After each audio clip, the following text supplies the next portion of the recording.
Welcome to the Business Talk podcast. I am your host Deepak from India. We are honored to welcome Dr. Michel Tuan Pham from Columbia Business School, Kravis Professor of Business and Chair of the Marketing Division as our distinguished guest today. Dr. Michel is a leading scholar in marketing and consumer psychology with expertise spanning marketing strategy and management, branding, consumer and customer psychology, trademark psychology, marketing communications, and executive decision making. His research primarily emphasizes the role of emotions, feelings, and motivation in shaping both consumer and managerial judgments and decisions. Dr. Pham's scholarly contributions are extensively cited across premier academic journals.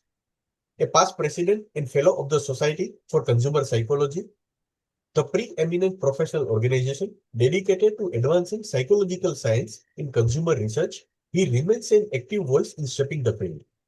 In his academic role, Dr. Michel teaches across multiple Columbia Business School programs, including the MBA, EMBA, PhD, and executive education curricula. He serves as a co-faculty director of the Brand Leadership Program, where he guides business executives in developing strategic brand leadership capabilities.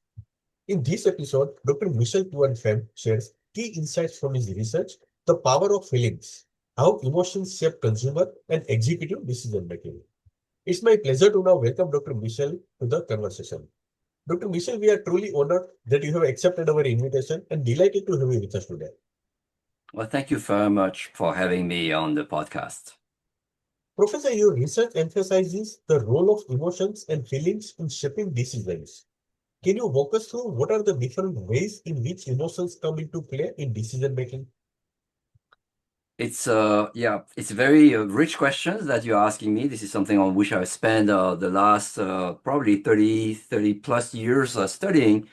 And the first thing I want to say as a preface before I break it down to the different ways emotions enter decision making and affect the decision making is that one has to recognize there's a lot more role and influence of decision making that emotions play than most people recognize. And so most academics look at emotions as something that is somewhat different from what decision making is about, and most of the research had mostly somehow excluded emotions, or if emotions were considered, they were considered to be harmful for decision making. And most of the work that I have done over the last 30 plus years have shown that emotions do enter decision making, and I will explain to your question the different ways it will come in, and then the impact is not necessarily always harmful as people commonly assume. So let me tell you the different ways emotions come into play. You have to, when you think about emotions, there are different places where the emotion is coming from. And when people are making decisions, sometimes the emotion, well, very often the emotion is coming from what they're making the decision about. The emotion is coming from an object. It could be a person. It could be a product that you're about to decide on or buy, or it could be a colleague that you're trying to decide on how to interact with. So those emotions that are coming from a specific object, but I mean an object is not necessarily a physical object, but it could be a person, it could be a decision topic, it could be a subject, it could be a product. And those kind of emotions are called integral emotions. They come, they have their source from the object that you are paying attention to, you're trying to decide. So that's what we call integral emotion. The second way in which emotions come into play is is an emotion that we're going to call incidental emotions. It has to do with where the emotion is coming from in the person who's making the decision. So sometimes it's not so much what you're evaluating that is the source of the emotion. Sometimes it's yourself and the mental state in which you're in. So you may have had a bad day going to the office in the morning, and it puts you in a rotten mood. That's an emotion as well, but that has nothing to do with what you're supposed to decide about. And so these are the type of emotions we call that incidental emotion. There's a third place in which emotion is coming from is as is what we're going to call anticipated emotion or expected emotions. So sometimes you are thinking about a decisions to be made, and as a result of that, you expect certain things to happen. Okay. And so I'm gonna buy a product that I hope is gonna make me feel proud, or I'm gonna try to stay away from from taking a decision that I expect to be regretting. And so that's what we're gonna call anticipated emotion, and that also comes into play. And so so you have to recognize, right, that at least there'll be three different places in which the emotions are coming from. As a matter of fact, there's even a fourth one that I sometimes I've discussed as well in some of my work, is something that I'm going to call semi-integral emotions. So the classic example would be, I'm evaluating, let's say, a tennis racket. I like to play tennis, and so and I'm evaluating a tennis racket, and that racket is endorsed by one of my favorite tennis players, let's say. And now the racket itself is not necessarily the source of the emotion, but something that is associated to the racket, which is the endorser athlete there, is really making me feel a certain way. And that's we're gonna call semi-integral emotion, and you can sort of see that it will also influence how I make decisions. Okay, so that hopefully gives you a sense of the lay of the land in terms of the way emotions are coming into play in decisions. Very insightful.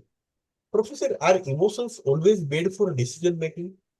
When do they help or hurt decisions?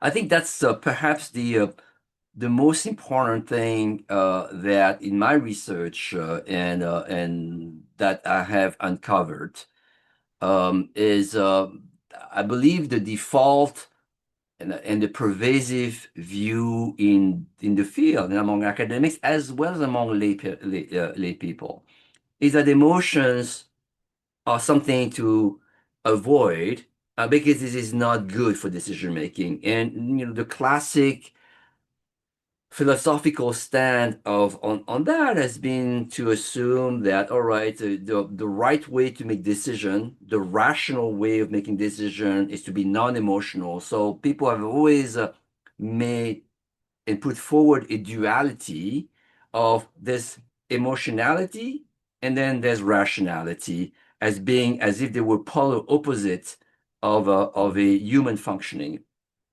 My research and again, it's not just my research, but also my work in integrating a large range of empirical findings that deal to these subjects um, show, at least if I were to summarize everything one knows about it, even though it's not necessarily spoken as clearly, is that emotion and rationality don't necessarily have to be incompatible. There is a lot of ways in which emotions are very helpful, some ways in which they are very harmful, and one needs to somehow recognize the situation in which they will be helpful versus harmful.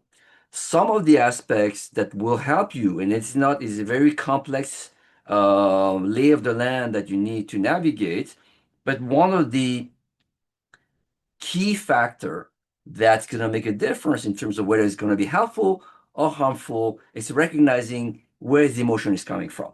Okay? And very often when the emotion is integral and it's coming from the object that you are evaluating, that's that on average is going to be helpful because one of the key finding of my research is been to show that emotions in and of themselves carry information.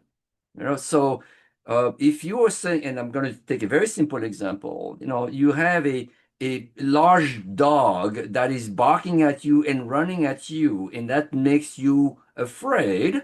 And that's what we're going to call an integral emotion. That emotion has information, and you better listen to that information, right? You have better listen to that information and just run away and protect yourself. So that kind of emotions You should not suppress it. In fact, you should really listen to it. This is super indicative, super informative. And I think most people understand that aspect. But even milder emotions carry information. So in the world of marketing and consumer decision making, which is the world that, as an academic, I've mostly investigated. Buying a house. You're gonna buy a house, and and and one that you can compare the square footage of the house. You can say, okay, here's the market price that the house can seem to be generated in expectation in the future, my ability to resell it into the future, and you can count the number of bathrooms. So there's a lot of metrics, rational metrics, by which you could be looking at this house and say this is a better house and this is the right house to have. But how you feel inside the house?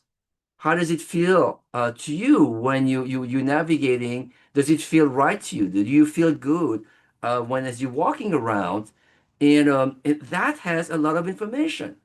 And very often when people are studying decision making or trying to make quote unquote rational decision, they tend to focus more on those kind of metrics and dimensions I just listed, square footage, number of bathrooms, resale value of the house, property taxes, all the things like that. But in reality, if you're going to spend time in that house and you're going to be there for the next maybe 5 to 10, 20 years, you better make sure that it feels good to you, it feels right as well.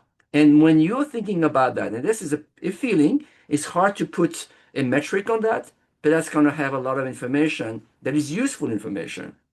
And the mistake that people, I would say, can make, is somehow to try to not to put enough weight to this because this is really useful, and um, in the end, that's my sense is that it's going to make more of an impact on the quality of your happiness than maybe some of the other more objective metrics. So this is one way. So integral feelings, however subtle, has information. Okay? Now, where it's going to lead you astray, and this is where one of the cases in which it would not be helpful. So I'll give you one. One is that when it feels good for a reason that has nothing to do with the object. So now going back to the house example, I'm having a good tour of the house that by the real estate agent, and it so happens that, I'm having a good feeling, but the only good reason why I have a good feeling is because the real estate agent who's walking me around the house is an attractive person who's very charming and who's giving me a lot of flattery and telling me how handsome I am or how intelligent and how successful I am, and essentially loading my feelings for things that have nothing to do with the house I'm supposed to evaluate. And that would be a classic case in which feelings and emotion is going to hurt you. And you see that the source of of the rationality or irrationality here is driven by, are the feelings coming from the objects I'm thinking about, really, or just incidental? And so these are the things for which consumers in general, but people in general. It could be later on. I know that we may talk about executive decision making and corporate decision making, but being able to somehow recognize that where the feelings are coming from is going to be an important one for separating whether it helps or hurt a decision. The other things that makes a big difference in terms of whether it helps or hurt the decision is how intense the emotion is. And one of the things that happens with emotion, and this is usually the reason why people try to stay away from emotions, is that emotions can be and reach levels that are extremely intense. And they can be integral emotions, but it's too intense, and so Classic example, you meet someone that you like and then you love and you're passionate about and essentially arouses very intense feelings toward the person. And even though the feelings are integral and they are essentially, in what sense, valid because they're coming from that person, they may be so powerful and overwhelming that they somehow cloud you from some decision making, and you may do things that you may regret. So, the classic case would be passionate love, and so infatuated with a person that you may disregard the fact that this person may have negative effects on your life and harming your maybe stealing money from you, you don't even realize it, and or they could be cheating on you. So there are lots of things, and somehow your infatuation clouds that, and it could be a negative emotions. There may be um, some people that you absolutely hate. It could be in organizational settings, it could be in personal settings. And if feelings are overwhelmingly intense, you tend to overweigh them and somehow not put enough attention to other dimensions that are relevant to the decision. So hopefully this gives you at least two the major parameters for separating when emotions have versus hurt. There are other ones, but I think these are the main ones that people need to pay attention to. Professor, in your research, you have found that consumers are more often unaware of the emotional drivers behind their choices. What are the practical implications for marketers trying to design more effective campaigns? Yeah, so that's again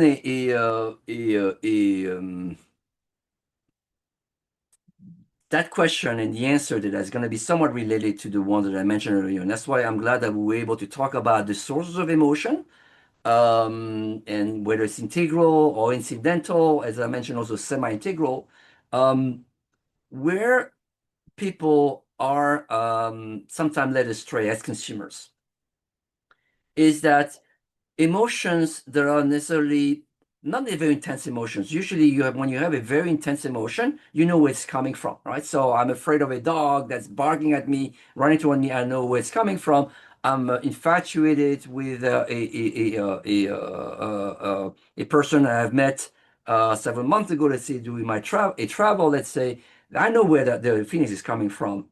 Um, the but there's a whole range of situations. Most of the world is like this, where the emotions and the feelings are more subtle. You know, I feel good about this thing. I don't feel good about these things. And for those milder feelings, it's not necessarily clear where they're coming from. And as you point out in my research, because it's not really necessarily clear where the feelings are coming from, there's a room, there's room for marketers, and this is where there's room for marketers to take advantage of that. Okay? And this is where it raises some ethical issues, right? So because and that's where that category I told you about earlier of what I call semi-integral emotions.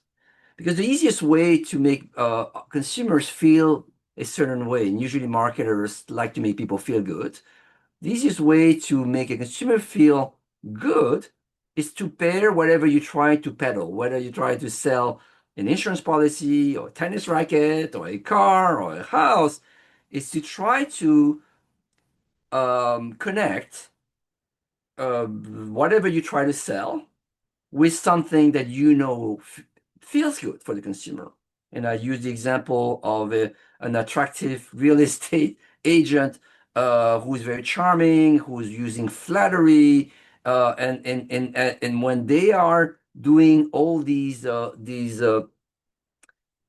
sales tactics that feed into your emotions, they are essentially putting you as a consumer as a disadvantage, and this is where it can cross some ethical boundaries, and this is really a really fine line to be honest. That I was yesterday attending another session that was it was a academic virtual academic lecture by some prominent legal scholar and philosophers about when are we manipulating people, and when is it good, or when is it too far.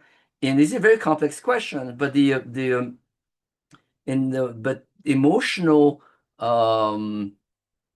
tactics, and which often involves building in incidental emotions or semi-integral emotions to package it with what you're trying to sell.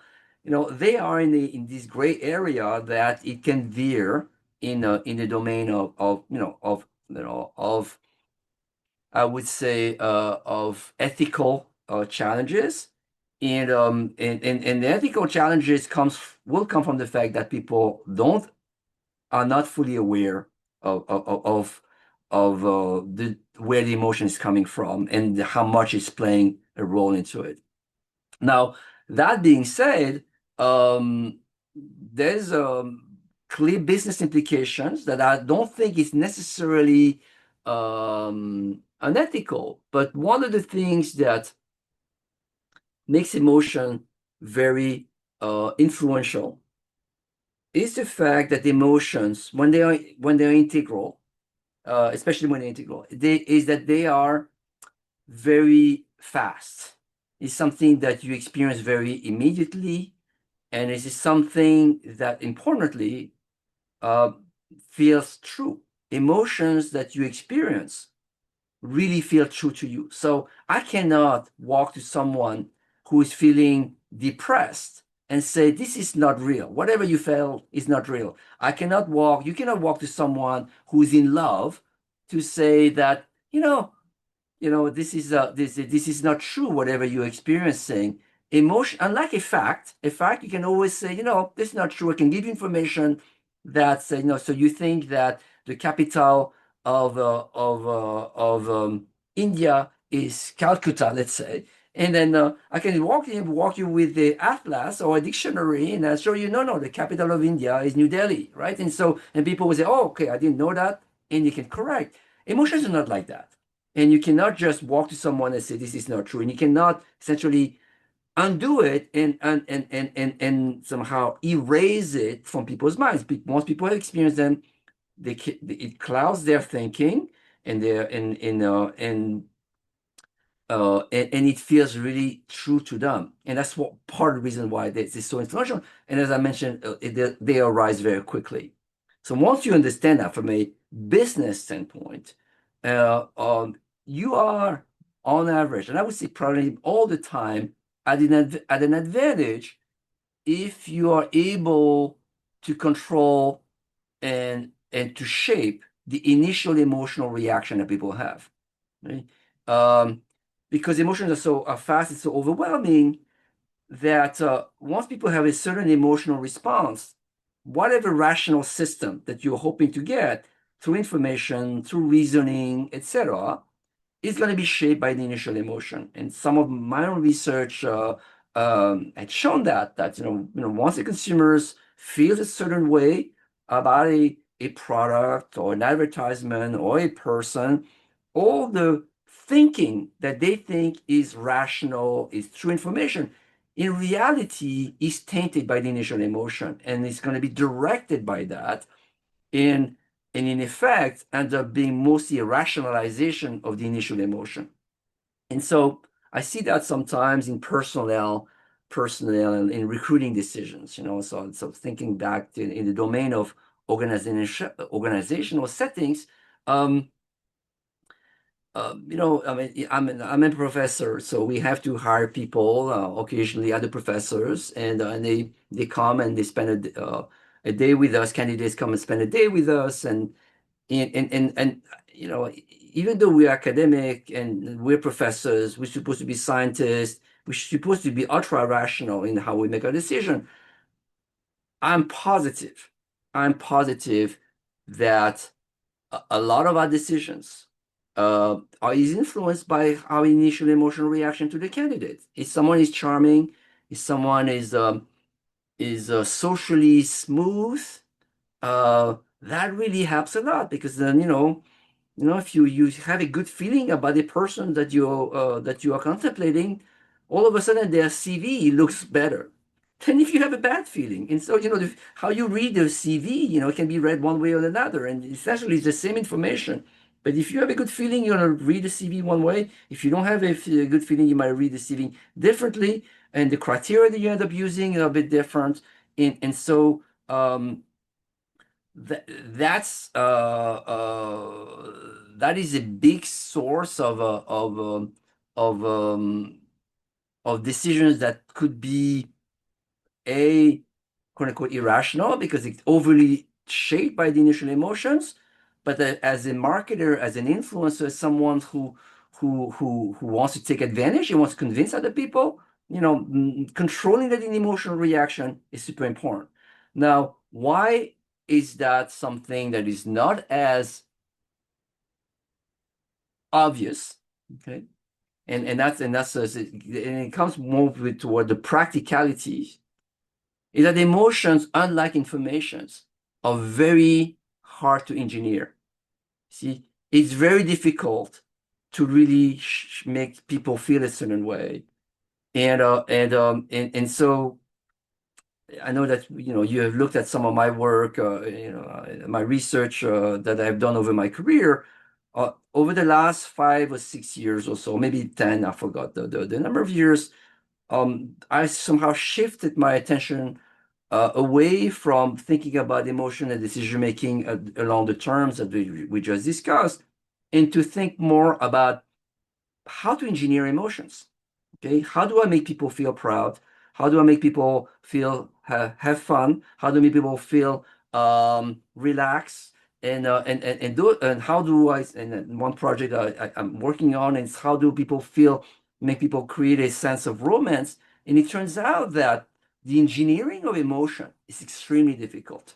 Okay, one easy trick now, and that's the one that the marketers usually use. They say, okay, it's difficult to make people feel an integral emotion a certain way, but at least I can always pair what I'm selling with something that I know how they feel about. So that's the attractive spokesperson example. If you wrap a gift in a nice wrapper, people are going to feel good. That's integral, semi-integral emotions. And so these are the common tactics.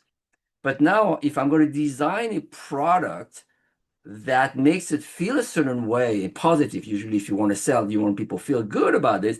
This is really hard to do because emotions are shaped not by information or this some kind of information, but they are really very complex to generate. So I'll give you an example. It's a recent example. It's as you may recall, in several months ago, there was a space mission. They call that a space mission that was sponsored by Jeff Bezos' Blue Origin venture, in which they had six quote unquote astronauts. They were all women, and there was Jeff Bezos' wife, and then there was singer Katy Perry, and there was celebrities. There was other celebrities, Gail King, who was a TV person. So they had this whole thing, and they made a huge splash in terms of marketing of that event, and so for the audience, if they don't somehow know about it, but let me try to summarize the situation. They had this what they call mission, in which these six women were in that rocket, and the rocket went up into space and stays in the official outer space area, which is above the Kármán line, and then went down about maybe 7 or 8 minutes down later. Right? And this was an event that obviously cost tens of millions of dollars, and they would try to say that all right, this is really a crowning achievement for women. And this was something that is really absolutely remarkable. and there was they brought in some friends, like there was Oprah Winfrey, who is a celebrity, and came in there, started crying, and essentially this was meant to be an event that was deeply moving, that where there was going to be a sense of awe and admiration. So essentially, that was meant to create a really positive emotions, and it turns out that it was completely derided. You know, the internet reaction and social media reaction to that was overwhelmingly negative. And why is that? Well, because it's very difficult and very tricky to create the right emotions, right? So try to create admirations and awe, etc., and then you in return just got derision, scorn, um, um, I would say hostility, whatever, or the whole bunch of exactly the opposite of emotional reaction. And that's just give you one example. But what I mean by that, emotional engineering is super, super difficult to create. And moving forward, and this is where and part of it is because the emotion is so rich as a phenomenon, those integral emotions that they involve so many subtle cues that come in, and then you need to get exactly the right recipe for having it. It's like being a chef in the kitchen, and you're mixing up all these ingredients. You have a little bit of salt, and you have to put a little bit of spiciness, a little bit of sugar, and you have to have exactly the right balance. And it's easy to put too much sugar or too much too salt, and then it becomes a disaster of it. And the science of how to balance all these ingredients and which are the ingredients that matter is really not that well established yet, to be honest. And this is why I've been studying this over the last 6 7 years. It takes a lot of work to uncover these what I call emotional codes. But hopefully, maybe give me another 5 or 6 years or so. Hopefully, I'll have a even more complete answer to on how to do that. Professor, how can brands leverage emotional triggers ethically to influence consumer behavior without manipulating or misleading their audiences? Okay. That's going to be again connected to my previewed answer. I think as I mentioned, the where emotions are, I would say, misleading, and where clearly marketers are taking advantage of the consumer, and somehow, one of the principle of ethics is it's a side note here, but one of the principle of ethics is that with respect to consumers in the marketplace, is that you want to do things in a way that does not violate the consumer's autonomy, the consumer's ability to make an informed choice, and so and there's a number of ways you can somehow decompose that. But if you think that, what is when the consumer is making his or her decision, do they have full autonomy? Now, the ways in which marketers can violate that autonomy, and then I will give you the answer to how they can respect it.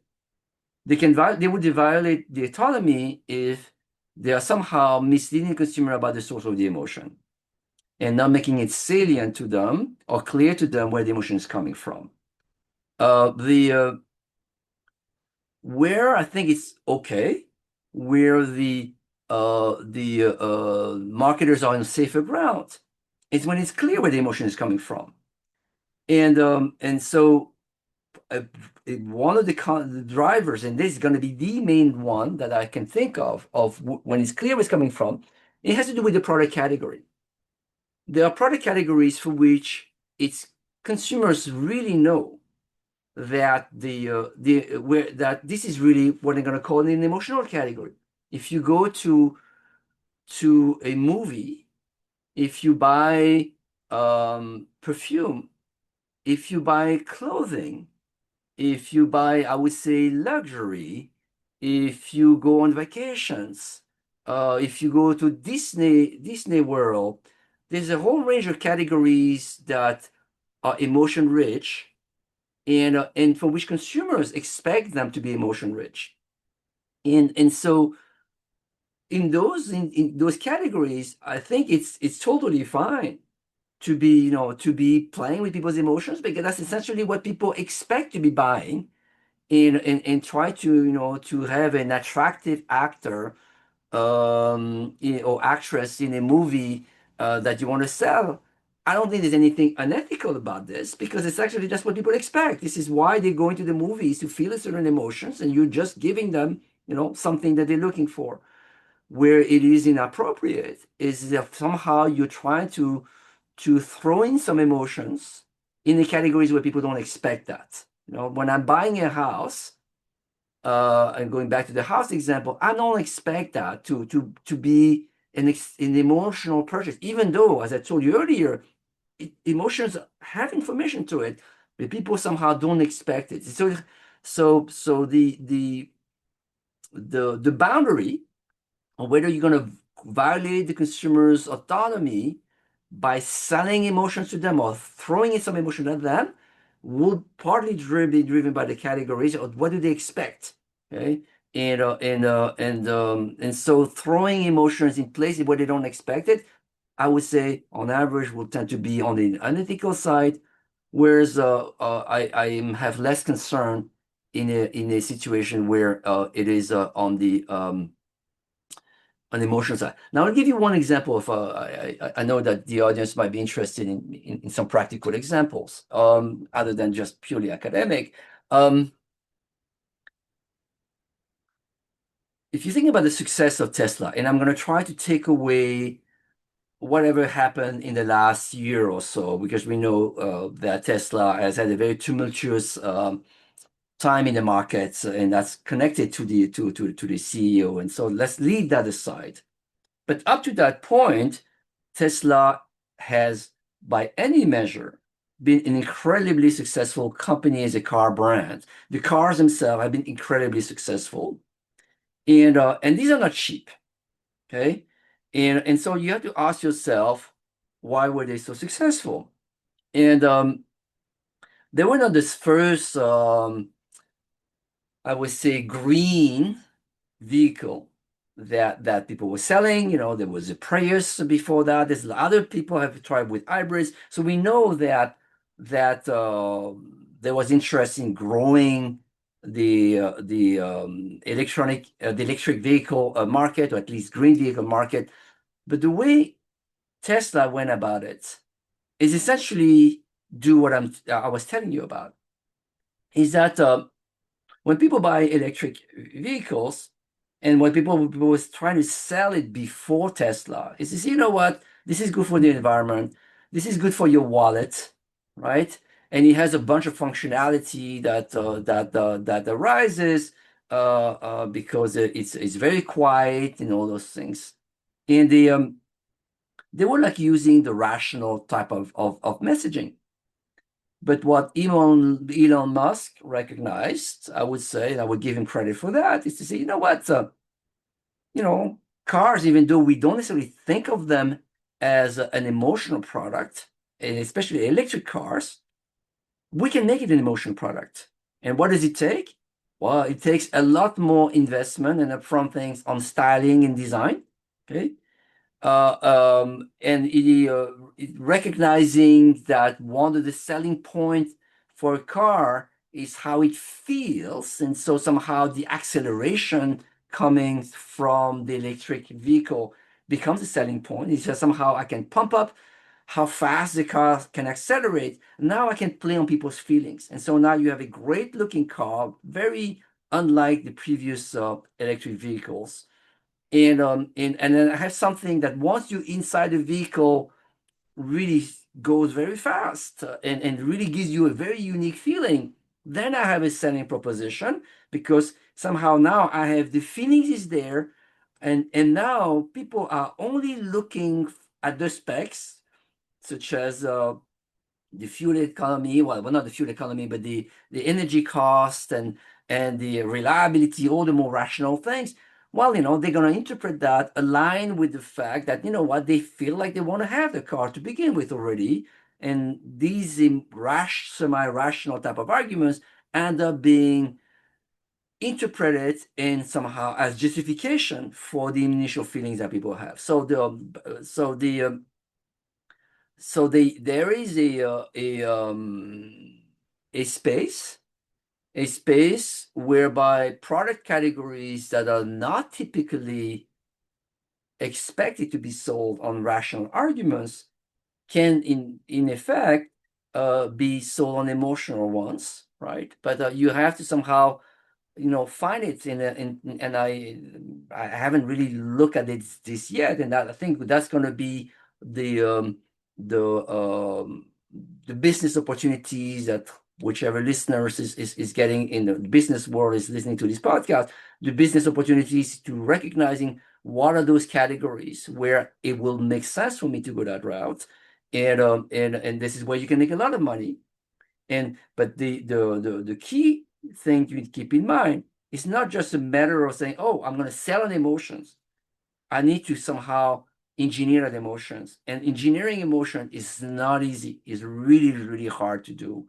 And it's really easy to get it wrong. And so back to the Jeff Bezos Blue Origin example, um, people there's no rational reason, by the way, I would say, to want to spend $200,000-$300,000 for a 10-minute ride in space. I mean, rationally, it doesn't make any sense unless you have too much money. So clearly, that in that space, there's a motivation to try to sell it on emotion. But selling on emotion, you got to sell it right. Jeff Bezos failed on that. I think that I know someone who went on the Virgin Galactic flight, and she felt good about it. And so I think that there was she was telling me that why it felt good about it is was very personal, and there's some deep psychology for why for that one experience it worked for her. And so looking at the right trigger and calibrating them well is going to be, I believe, a big driver of business success if people can do it. Okay. All right. So it was a long answer to a brief question, but hopefully this is helpful to you. Fantastic. Professor, what role does intuition play in executive decision making? And how does it interact with data-driven analysis in modern business environments? Okay, so let's talk about the business world. So as you know, I've as I mentioned, most of my domain of investigations, even though I've studied emotions largely, but in terms of the domain, the context in which I've studied that was mostly the marketplace, because I'm a marketing professor and I'm a consumer researcher. So this is really the domain where I've navigated mostly.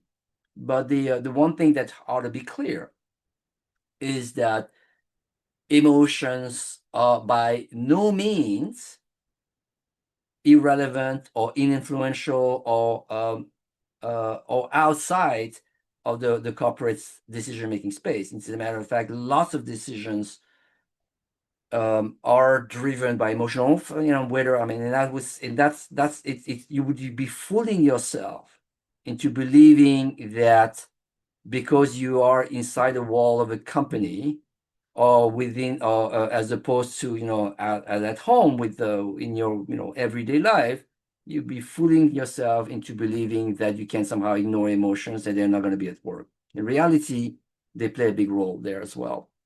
It's not necessarily as visible because, of course, there's a stigma against using emotions, and therefore the companies that rely on emotions, and everybody does to some extent, they're not going to be public about that. So it's harder to see that at work and from an outside perspective. But I've been able to observe some of that on my own within organizations, So I can tell you that, whatever the fewer data points that I have within that space, emotions are there as well. They're just not as overtly discussed or verbalized as such. And partly because in emotions, there's always a way to rationalize. Okay, and so there's always so when the emotional decisions are being made, there's always a corollary rational argument or pseudo rational argument that's come along with that, and which enables executives at major companies to somehow make decisions and explain them to others as though the decisions was made rationally, and even though they were not. And so back to your question, what's the role of intuition and emotions? And so I have done some work on a kind of emotions that is less intense, and which is a subtle feeling of what feels right. And this is emotional. It's not purely rational.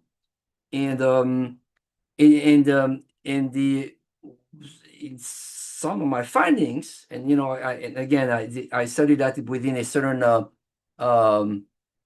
area, and I don't want to overgeneralize it, but at least based on what I've found, is and it's connected to something that I said earlier, that emotions often have information, especially those little feelings, okay?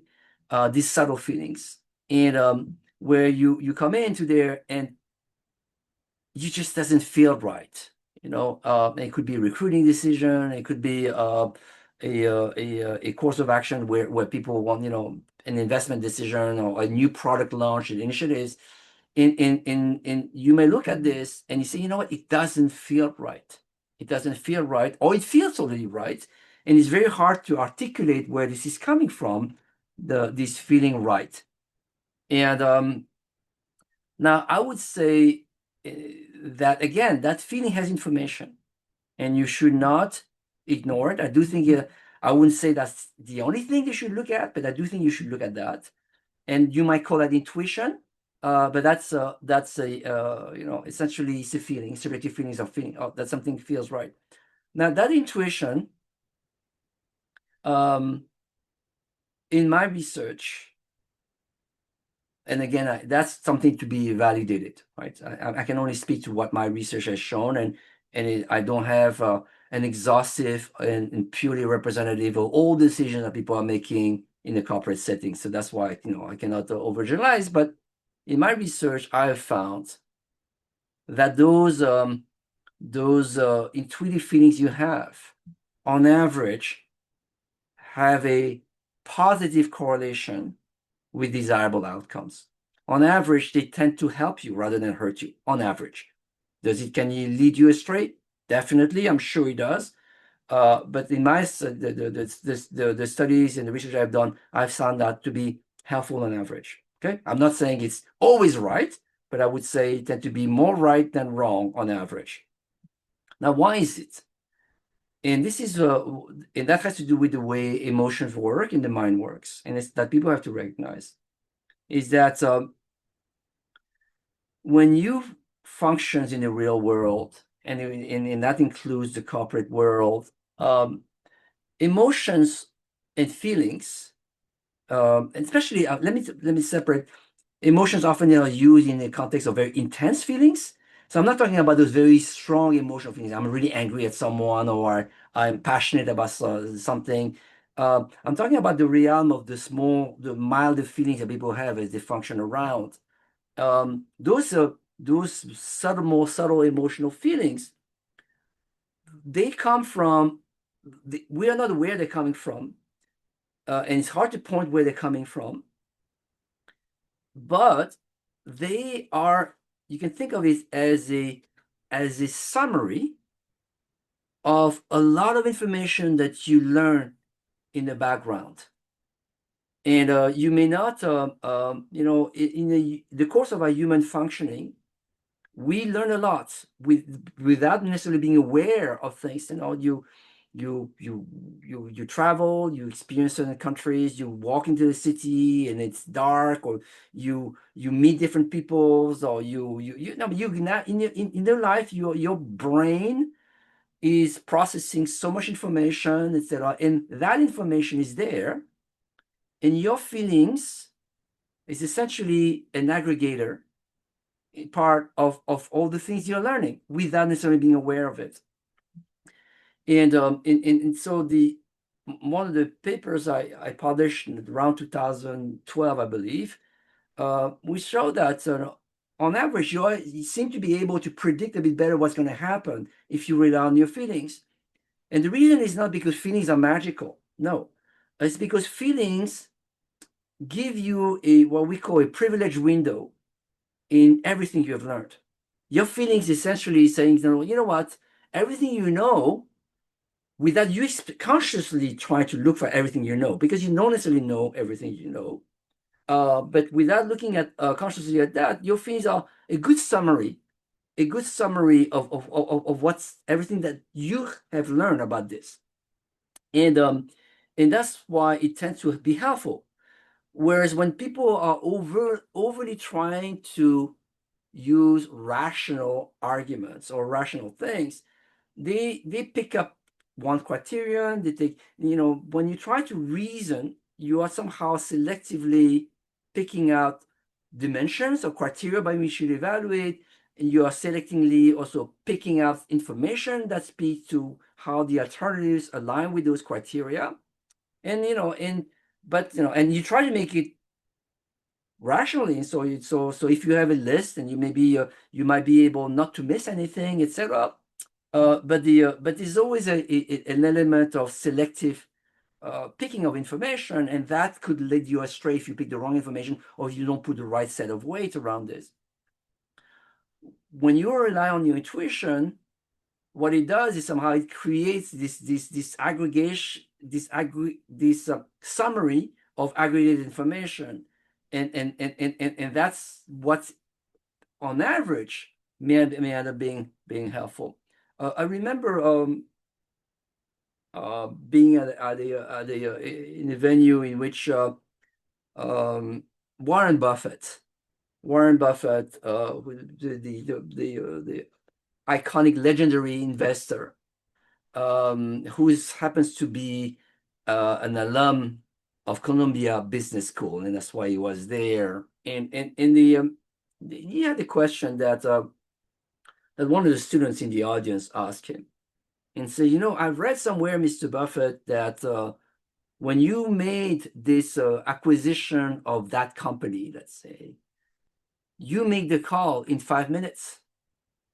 And what's allowing you to make a decision like this in 5 minutes?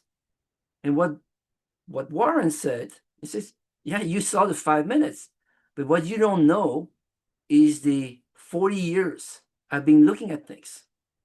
And it's essentially what he was saying. His intuition in his decision was not 5 minutes. His decision is a feeling that he got, an intuition that he got, that was a summary of 40, 50 years, whatever. I forgot the number of years, but he's been around for a long time of knowledge.